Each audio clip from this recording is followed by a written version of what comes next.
अपना सुख में सदा लहराए, प्रभु संदेश सुनाए, तपस्वी वही।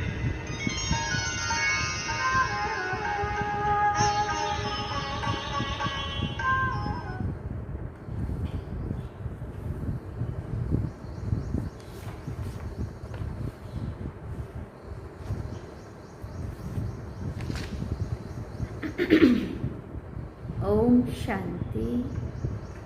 बाबा गुड मॉर्निंग। आज बाबा के 26 जून 2022 के महावाक्य हैं। अव्यक्त बाप दादा रिवाइज कोर्स 26 अक्टूबर 1991 में बाबा ने मुरली चलाई थी और सार में बाबा ने कहा तपस्या का प्रत्यक्ष फल खुशी। प्रत्यक्ष फल और तपस्या का प्रत्यक्ष फल खुशी। अब उसका डिटेल सुनेंगे। आज बाप दादा अपने सर्व तपस्वी राज बच्चों को देख रहे हैं। तपस्वी भी हो और राज अधिकारी भी हो, इसलिए तपस्वी राज हो। तपस्या अर्थात राज्य अधिकारी बनना। तपस्या राजा बनाती है, तो सभी राजा बने होना। तपस्या का बल क्या फल देता है?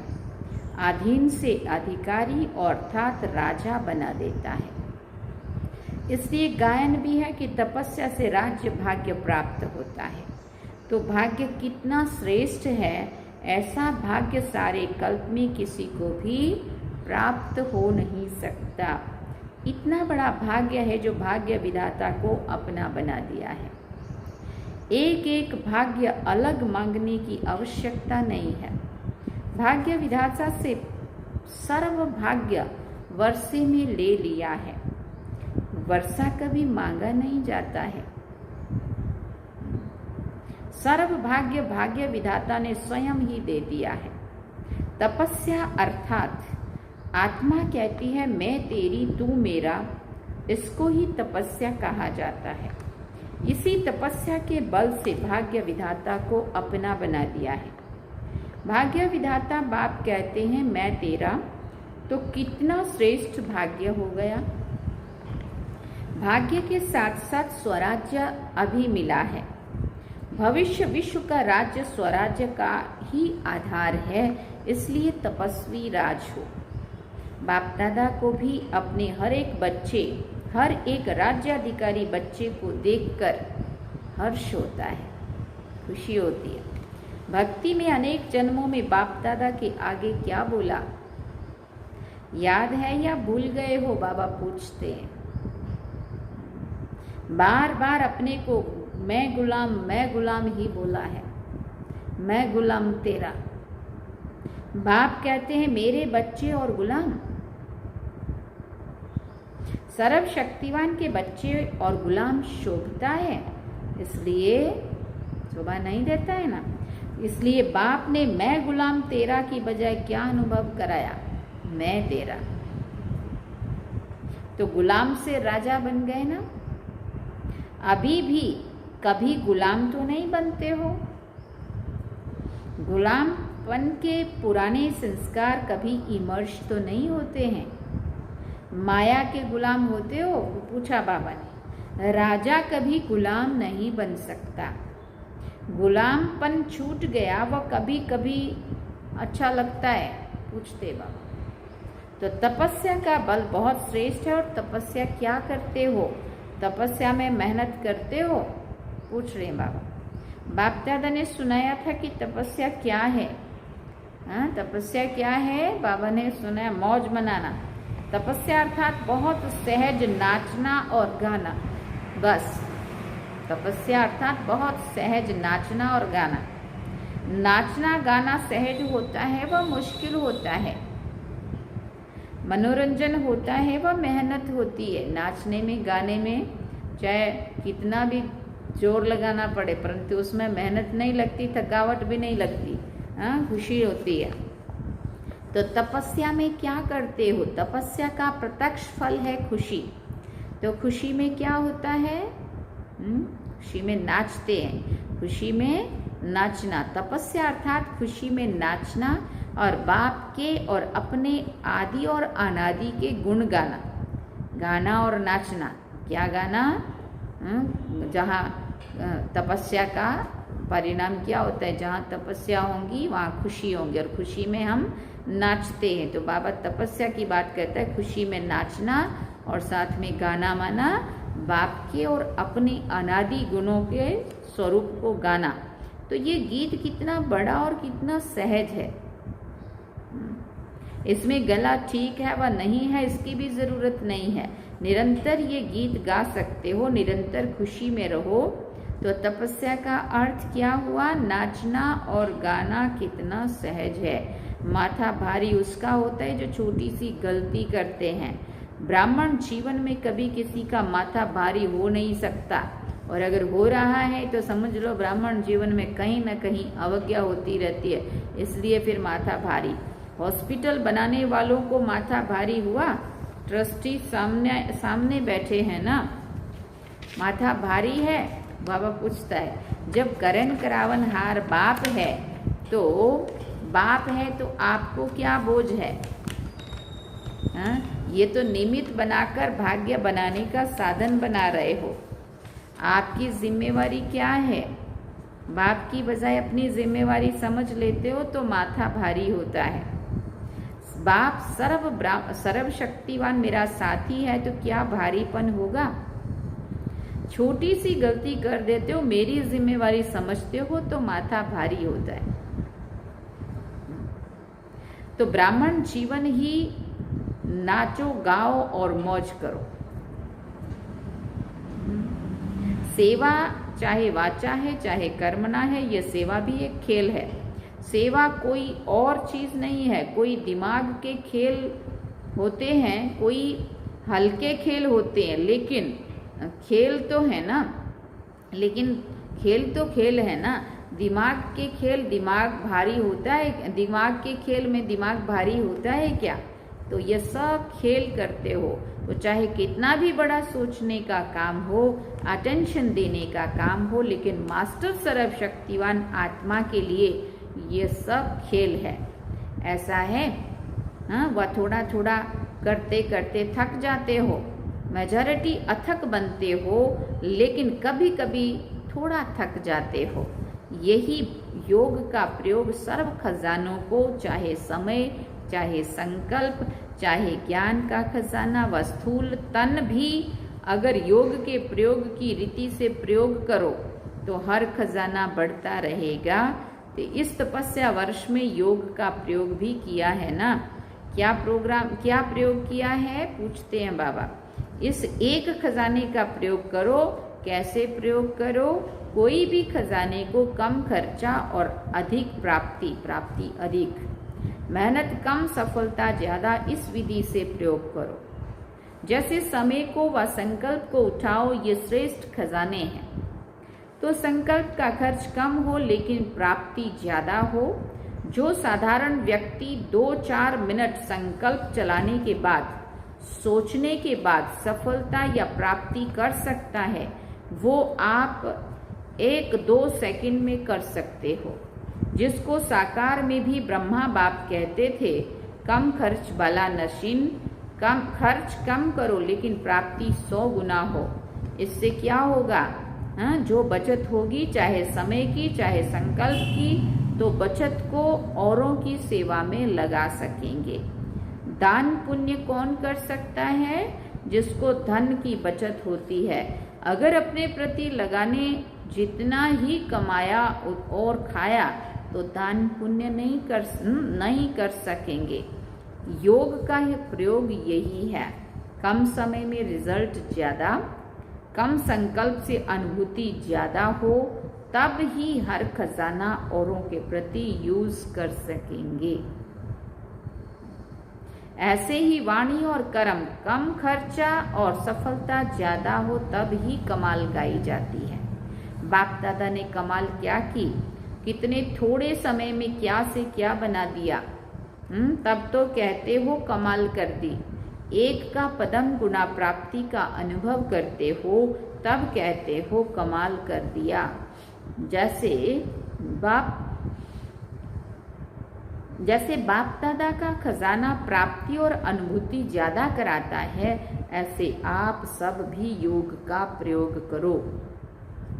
सिर्फ ये गीत नहीं है कि बाबा आपने कमाल कर दिया है, आप भी तो कमाल करने वाले हो ना, करते भी हो। लेकिन तपस्या के चलते हुए समय में मेजॉरिटी की रिजल्ट क्या देखी वो बाबा बता रहे। तपस्या का उमंग उत्साह बहुत अच्छा है,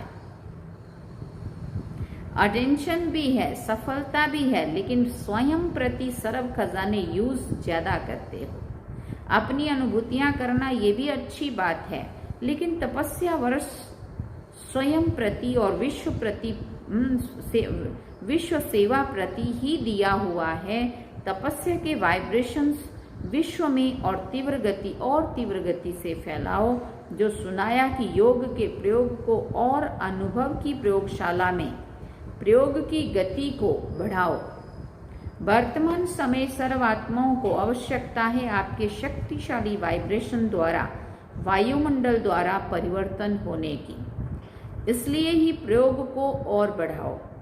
सहयोगी बच्चे भी बहुत हैं, ये सहयोग ही योग में बदल जाएगा। एक है स्नेही सहयोगी और दूसरे हैं सहयोगी योगी और तीसरे हैं निरंतर योगी प्रयोगी।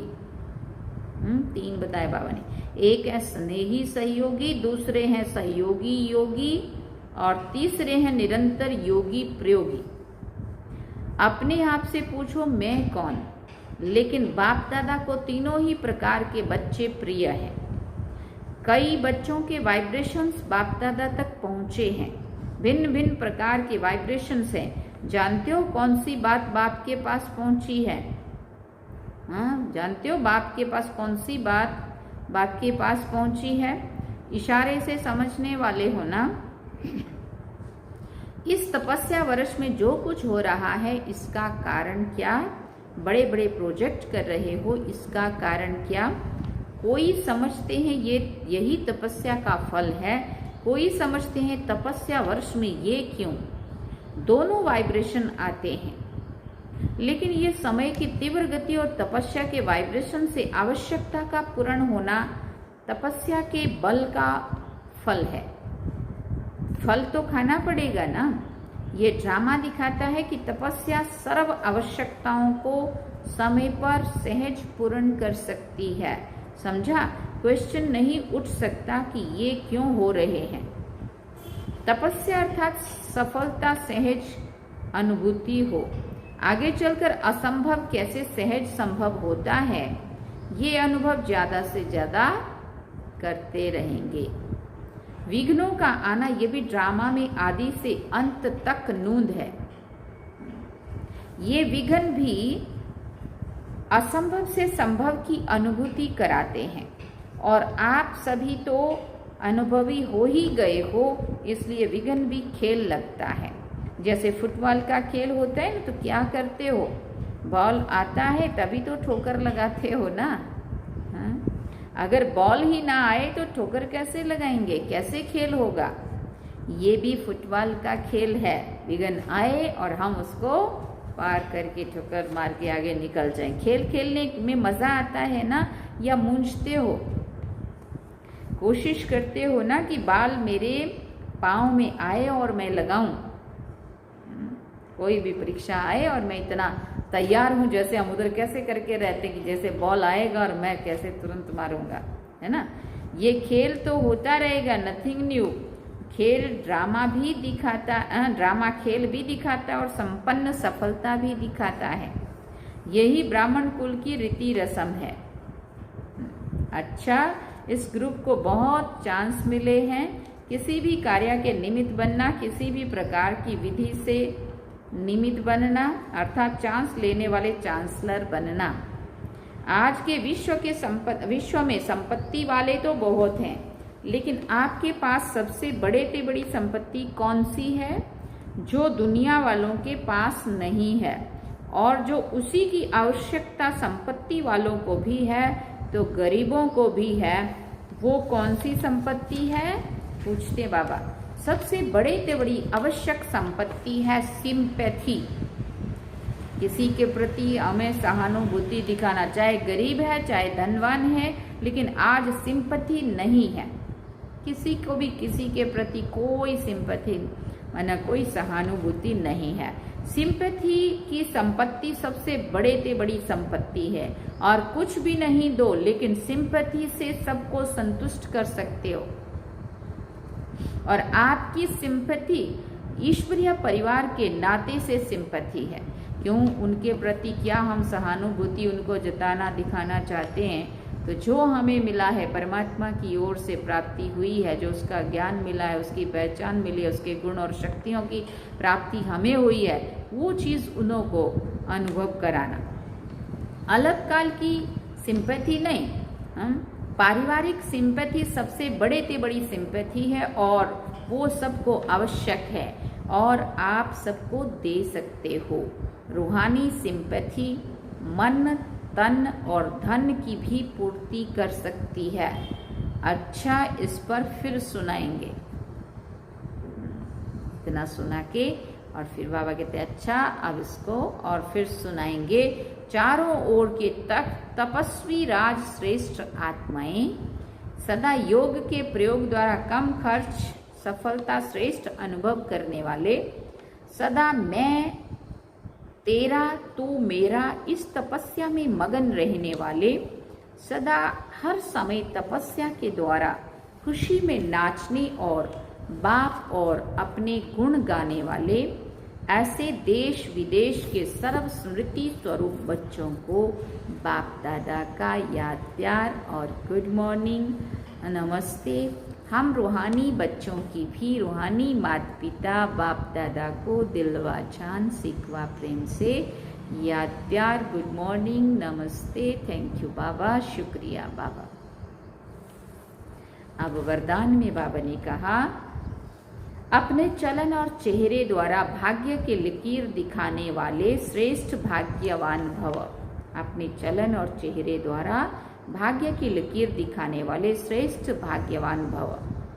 आप ब्राह्मण बच्चों को डायरेक्ट अनादि पिता और आदि पिता द्वारा ये अलौकिक जन्म प्राप्त हुआ है।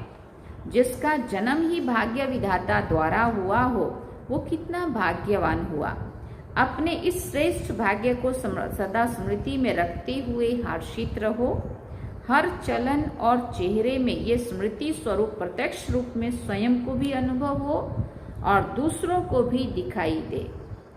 आपके मस्तक बीच ये भाग्य की लकीर चमकती हुई दिखाई दे, तब कहेंगे श्रेष्ठ भाग्यवान आत्मा।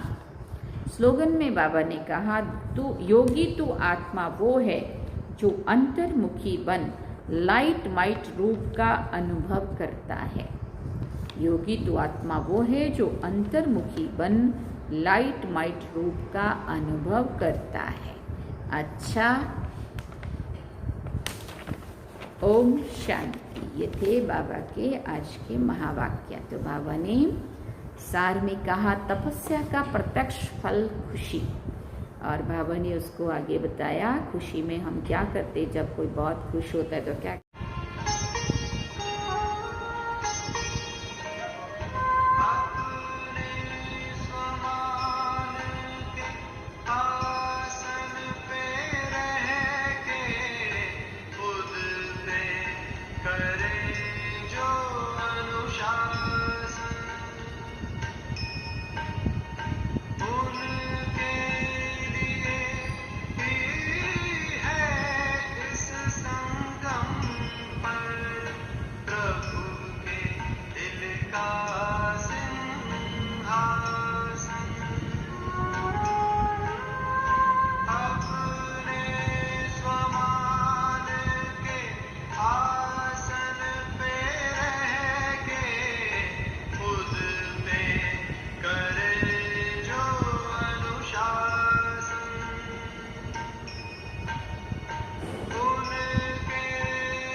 सुधा वर्षाए प्रभु पे न्योछावर